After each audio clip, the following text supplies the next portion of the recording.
people that have had experiences become more prone to them, just like people that report encounters sometimes they report more. Do you think it's just a matter of, like, sometimes people win the lottery twice? I mean, there is just chance. You can't predict either of them, like when you're going to see a UFO. But do you think there is a pattern that some people are just,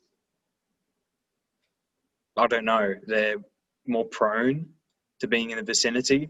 Like they're, yeah. Absolutely. Okay. I think there is an encounter-prone personality type in society. Now, what does Okay. that mean? I don't know what that means exactly, but it's after all these years of listening to people's stories, and some of them I spend quite a bit of time with, not just on the phone for a couple of hours, but, you know, I will see them half a dozen times, you know, at meetings.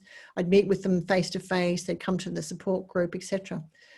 And over time, they tell other stories about themselves. And this is what I was saying earlier, that, you know, people who report close encounters typically, you know, have multiple sightings in their life, and they have all these other strange, anomalous experiences, poltergeist activity, you know, and precognition and creativity and all that sort of stuff, and engage their paranormal abilities.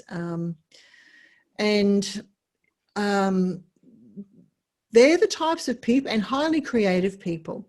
We used to have a radio show for years called the Paranormal Panel. I started on it in the early days, and then one of our team members continued on with that. He was on it for 17 years, a weekly show on Radio 4BC, on commercial radio. And I said to him one time, you know, and I was telling him about my theory about these encounter-prone personality types who are predisposed to having close encounters. And I said, and they are typically very creative. That's what I had noticed from the people that I'd been interviewing. So on the Paranormal Panel, because it was also a talkback show, so people would call in with their own experiences. And our team member had said to the host at the time, my theory. So they started testing it with people who called in. And they found, when they asked them, what do they do in their spare time, that they would say things like, oh, I write music, I play guitar, I paint, I sculpt, I sing, I perform, I do all this sort of stuff. So they're really creative people. So, you know, that was not a well-documented study, of course, but that anecdotal information backed up my own observations, my observational study research of people who'd been contacting me. Can you elaborate on that a little bit? Just, is that an issue that, the creative mind, maybe it wonders?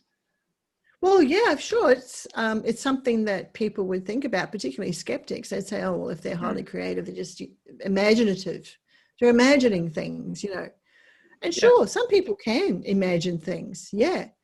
But they usually don't imagine it for such a long period of time.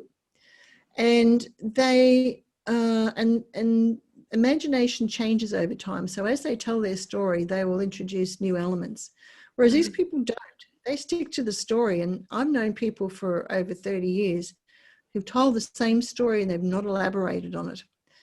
Now, does that mean that they're not lying? No, it doesn't mean that. But you've got to, there's other things when you're looking at credibility. First of all, you've got to you've got to observe a person over a period of time, and which I have, and the types of people that report these experiences, and the circumstances in which they report them, and what they report. That all comes into play as well. So, and that's to get a credibility factor going for you is something that can only happen after looking into the subject and knowing the telltale signs of people who report these things. Yeah. And what you've come to understand is a genuine experience. And And then you've got to look at the credibility of the person. Have they, you know, is there an ego at play here? Is there Mm. something else going on for this person? This is only stuff that you can have experience with that person face to face over time. And that's not to say that I have, you know, I've gotten off the phone, I've listened to someone for a couple of hours and I thought, wow, that is just such a strangest story I've ever heard. Did I disbelieve them? Maybe initially, but I just put it on the back burner and I listened to their story. That's what we do, is we take down what they tell us. They're telling us something and we record it.